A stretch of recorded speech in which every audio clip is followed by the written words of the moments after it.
Folks, Clint Eastwood just turned down $5.2 million for a Shelby Cobra that's been sitting in his garage since 1965. But here's the real kicker. He bought it directly from Carroll Shelby for $7,500 back when he was still doing Rawhide. Today, we're diving into Dirty Harry's most valuable American iron. And let me tell you, these aren't your average muscle cars. From a one-of-one Chrysler prototype that Detroit thought was crushed decades ago, to a Duesenberg with a Hollywood history that'll blow your mind. These are the 10 most expensive cars in Clint Eastwood's garage. And wait until you see number 3. It's a Ford race car that Henry Ford II himself didn't even know existed until Eastwood showed it to him at Pebble Beach. Number 10. 1970 Plymouth Hemi Cuda convertible. Back in 1970, when a new house cost around $23,000, this Hemi Cuda convertible rolled off the assembly line with a window sticker of $5,721. Today, as one of only 14 Hemi Cuda convertibles ever built, and one of just 4 with a 4-speed manual, this piece of Mopar muscle commands north of $3.5 million. Now, that's what we call return on investment, folks. The Hemi option alone cost $871, more than a new Volkswagen Beetle at the time. The original owner, a Wisconsin banker who clearly knew a good investment when he saw one, checked every option box on the order form, pushing the price to nearly $6,000. Serious money when gas was 35 cents a gallon. Under that massive hood sits Chrysler's legendary 426 Hemi, making 425 horsepower, though everybody knows that number was about as honest as a politician's expense report. The real output was closer to 485 horsepower, all running through a Hurst pistol grip shifter that Clint says feels like you're arm wrestling a gorilla. Eastwood found this car in 1987, paying what he calls the price of a nice house, about $115,000 at the time. The restoration in the early 90s cost another $165,000. But considering today's value, that looks like pocket change now. Every detail had to be perfect, right down to the correct date-coded spark plug wires at $1,200 a set. Number 9. 1932 Duesenberg Model J convertible coupe. Here's American luxury at its finest. This isn't just any Duesenberg, it's one of only 3 Murphy-bodied convertible coupes, and it has a Hollywood connection that'll knock your socks off. Clark Gable ordered this car new, but canceled when the stock market crashed. The original buyer? Gloria Swanson, who drove it to the 1933 Academy Awards. When this Duesenberg debuted in 1932, its $17,000 price tag was enough to buy a small apartment building in Manhattan. To put that in perspective, a new Ford cost $460 at the time, and the average American earned about $1,850 a year. Today, this masterpiece is valued at $7.5 million, making it one of the most significant automotive appreciations in history. Eastwood found this car in pieces, scattered across 3 collections. The chassis was in a museum in Indiana. The body was being used as a chicken coop in Oklahoma, and the engine? It turned up in a Beverly Hills garage, being used as a workbench. Took him 5 years just to get all the parts in one place. The restoration is a story worthy of its own movie. Clint brought in retired craftsmen from all over the country, guys who actually worked at Duesenberg in the 30s. The leather came from the same tannery that supplied the original hides. The wood trim? They found the original tree farm in Michigan that supplied Murphy coach builders and used lumber from the same plot. Even the paint is period correct. They analyzed samples found under the dashboard and recreated the original formula. But here's the kicker. During restoration, they found Gloria Swanson's original driving gloves stuffed in the tool compartment, along with a parking ticket from the 1933 Oscars. Clint kept everything exactly as found, right down to that unpaid ticket. Number 8. 1965 Shelby Cobra 427 S/C. Now folks, this is the car Clint turned down $5.2 million for, and once you hear its story, you'll understand why. This isn't just any Cobra, it's one of only 29 semi-competition models ever built, and it's the actual car Carroll Shelby used for dealer demonstrations in California. The 1965 Shelby Cobra 427 S/C. The heart of this beast is the legendary 427 cubic inch Ford V8, making what Shelby called 485 honest horsepower. Each engine was hand-built by the same guys who built Ford's NASCAR engines. The semi-competition part means it's basically a race car with license plates, aluminum body, side exit exhaust, and an oil cooler big enough to chill a keg of beer. Clint bought this car directly from Shelby back in '65 for $7,500, about the price of a new Cadillac back then. Story goes, Shelby was so impressed with Eastwood's driving during the test drive that he knocked $1,000 off the price. The only condition? Clint had to promise to drive it like he stole it. Well, looks like he kept that promise. The logbook shows over 50 track days at Willow Springs. During restoration, they found Shelby's cigarette burns still on the passenger seat.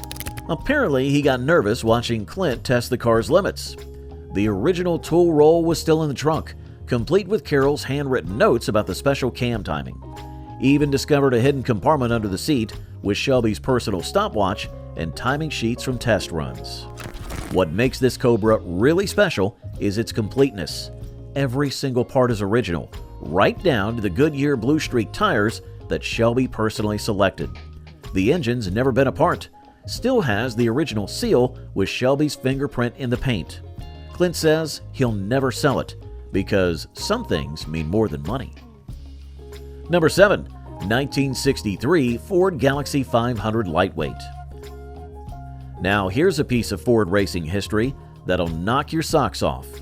When Ford built this car, they priced it at $3,780, about the same as a regular Galaxie 500. But this ain't your grandpa's Galaxie. It's one of only 212 lightweights built for racing. This one's special. It's the development car Ford used to perfect the 427 engine program. Under that teardrop hood sits the nastiest 427 Ford ever built. Officially rated at 425 horsepower, but the dyno sheets Clint found with the car show 487 at the flywheel. This special aluminum front end, fiberglass hood, and trunk lid were a $2,000 option that Ford actually lost money on. They just wanted to win that bad. Today, this piece of racing history is valued at $2.8 million, and that's if you can find one. Eastwood discovered this car in Georgia in 1985, paying $23,000, which his friends thought was insane for a stripped-down Ford. The previous owner was a Ford engineer who'd been part of the development team. During restoration, which cost Clint $340,000 in the 90s, they found the original Ford engineering notebooks hidden in the trunk, complete with test data and hand-drawn diagrams of experimental parts. What makes this car priceless is its development history. Every modification is documented, every test run recorded. They even found Henry Ford II's personal inspection notes, along with a letter authorizing an extra $15,000 in development parts. That was serious money back in 1963. The original window sticker, showing $3,780 plus $2,000 for the lightweight package, is still in the glove box. Clint's had offers north of $3 million, but he won't sell. This car represents Ford's commitment to winning at any cost, he says. The accountants must have had heart attacks when they saw what Ford was spending on these cars. Number 6. 1967 Shelby GT500 Super Snake. Folks, this is the holy grail of Shelby Mustangs. When it left Shelby American in '67, it carried a sticker price of $8,450, more than a new Corvette. Today, this one-of-one Super Snake is worth an estimated $3.5 million, and that's a conservative number considering its history. So, what makes this car so special? Under that hood sits a modified version of the GT40 MK II engine, the same power plant that won Le Mans. Shelby spent $22,000 developing this engine alone, about the price of a house in 1967. Making 650 horsepower when most muscle cars were happy with 350, it's basically a race car with license plates and air conditioning. Clint bought this piece of history directly from Carroll Shelby in 1970 for $10,500. Story goes that Shelby called him personally and said, "I got something special you need to see." The car had been used as Shelby American's test mule, accumulating over $35,000 in development parts, more than 3 times its original price. During restoration in the 90s, which cost Eastwood $425,000, they found Shelby's personal test notes written in grease pencil onto the hood. The documentation is incredible. Every modification, every test run, every penny spent is recorded. The original build sheet shows the GT40 engine package alone cost $4,200, half the car's base price. The special Goodyear Thunderbolt tires, which Clint still has, were $2,000 a set. Even found Carroll's expense report showing he spent $8,500 on fuel during testing. That's in 1967 dollars. Recent offers have topped $4 million, but Clint won't even discuss selling. This isn't just a car, he says. It's the ultimate expression of what Shelby could do when cost wasn't an issue. They lost money on every part of this car, but they didn't care. They just wanted to build the baddest Mustang ever. Number 5. 1931 Duesenberg Model J disappearing top convertible. Here's what happened when money was no object in the Depression era. This Duesenberg rolled out of the factory with a price tag of $22,500 at a time when you could buy a nice house for $3,000. Add in the custom Murphy disappearing top bodywork at $4,500, and you're looking at enough money to buy half a city block in 1931. Today, this masterpiece is valued at $12.5 million, making it one of the most valuable pre-war American cars in existence. But here's the real kicker. It's the only one ordered with both the disappearing top and the ultra-rare twin windshield option, a $1,200 extra that even Duesenberg thought was excessive. That massive 420 cubic inch straight 8 makes 265 horsepower, each horsepower costing about $85 when new. Every engine was tested for 12 hours on a dynameter before installation, a process that added $2,000 to the build cost. The chrome trim alone costs more than a new Ford Model A, and there's enough leather inside to make a herd of cattle nervous. Eastwood found this car in pieces in the early 80s, paying $175,000 for what his friends called the world's most expensive jigsaw puzzle. The restoration took 5 years and cost $1.2 million, more than a new Ferrari at the time. They had to recreate parts that hadn't been manufactured since Herbert Hoover was president, including a $35,000 reproduction of the disappearing top mechanism. When people ask me why I spent so much restoring it, Clint says, I remind them that this car cost more than most banks had in their vaults during the Depression. It's not just a car, it's proof that even in America's darkest hour, we could still build the finest automobiles in the world. Number 4. 1967 Ford GT40 MK III Street Version. Now, here's something that'll make any Ford fan weak in the D's. One of only 7 street-legal GT40s ever built, this car stickered for $18,500 in 1967, more than a Rolls-Royce at the time. Today, this piece of Le Mans history is valued at $7.5 million, and that's a conservative estimate. The story behind this car's price is fascinating. Ford lost money on every single one they built. The development costs alone were over $200,000 per car. The special aluminum monocoque chassis cost $12,000 to build, and the competition-derived V8 engine was another $8,500. So when you adjusted for inflation, Ford spent what would be about $4 million in today's money developing each street version. Clint discovered this car in pieces across 3 countries in the late 80s, paying what he calls Ferrari money, about $235,000 just to get all the parts in one place. The restoration cost him $1.8 million over 4 years, including $165,000 just for the correct Weber carburetors. But here's what makes this GT40 special. It's the development car for Ford's stillborn luxury GT program.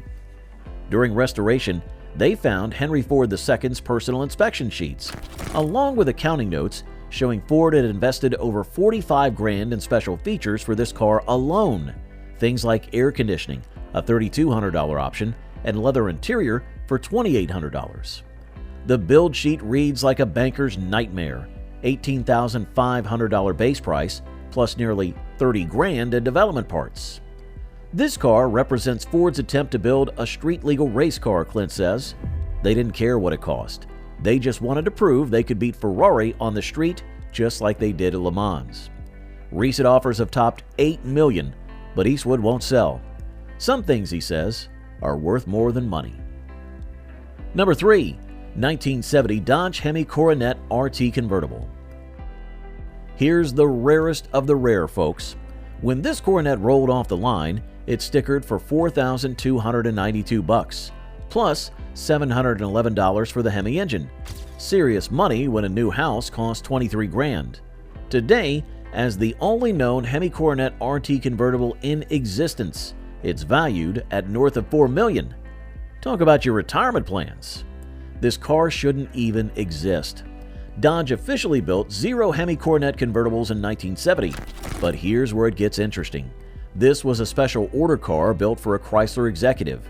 The paperwork shows $4,292 for the base price, $711 for the Hemi, $405 for the Torque Flight, and another $3,500 in special order items that had to be approved by the board of directors.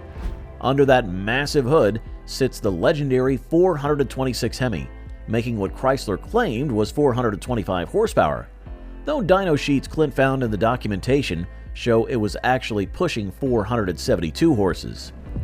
Each Hemi engine cost Chrysler $1,200 to build, but they only charged $711 for it.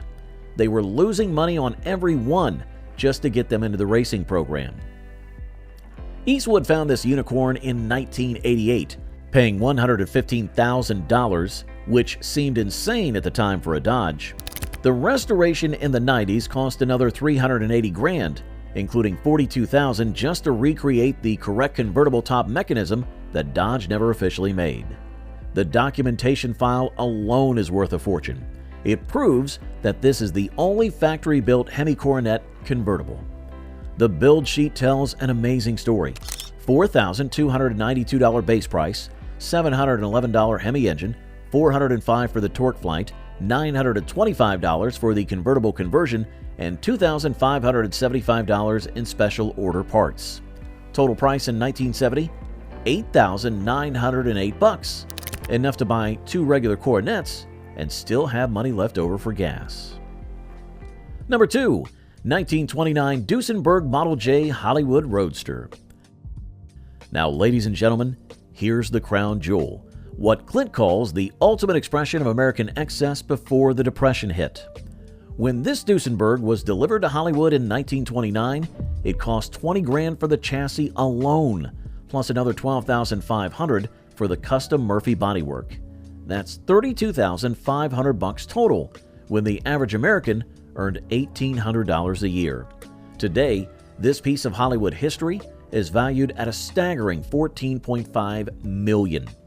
That massive 420 cubic inch straight 8 makes 265 horsepower, each horsepower costing about $75 when new.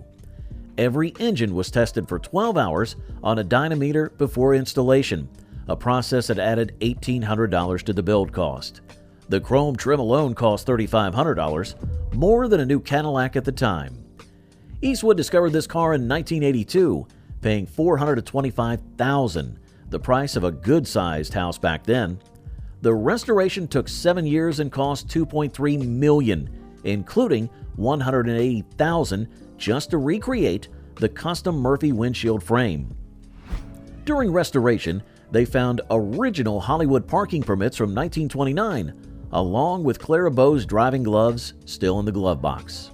What makes this Duesenberg priceless is its Hollywood history. Every owner is documented. Clara Bow, then Rudolph Valentino, then Cecil B. DeMille. The service records show oil changes at the Duesenberg factory branch on Sunset Boulevard, $38.50 each, when a full tank of gas costs 20 cents.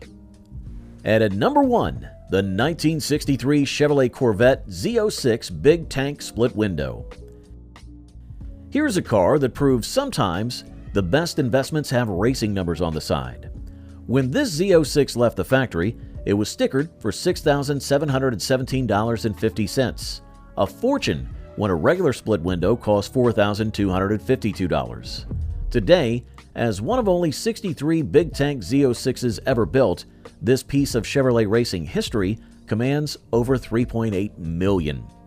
Under that iconic split window hood sits the legendary L84 327 Fuelie making 360 horsepower, though Zora Arcus Duntov himself admitted these engines were putting out closer to 400. Each fuel-injected engine cost Chevrolet $895 to build, but they only charged $430.40 for it. Talking about taking a loss to win on Sunday. Clint found this car in 1989, paying $165,000, which seemed crazy for a Corvette back then. The previous owner was a retired racer who'd campaigned it at Sebring in Daytona. During the $440,000 restoration in the 90s, they found the original race setup sheets written in Duntov's own hand, along with a letter authorizing an extra $500 in special competition equipment that never made it to any order form. What makes this Z06 really special is its completeness.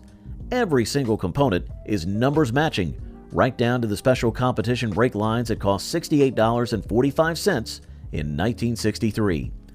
The original window sticker is still in the glove box, along with a dealer invoice showing how they buried some of the racing parts in the miscellaneous equipment category to keep the front office happy. Well, folks, there you have it. From a $32,500 Duesenberg that cost more than 16 average American annual salaries in 1929 to a $1 million Mopar that started life as a $5,721 muscle car. These aren't just expensive cars, they're rolling history books that tell the story of American automotive excellence. What makes Clint's collection special isn't just the value, it's the stories behind each price tag.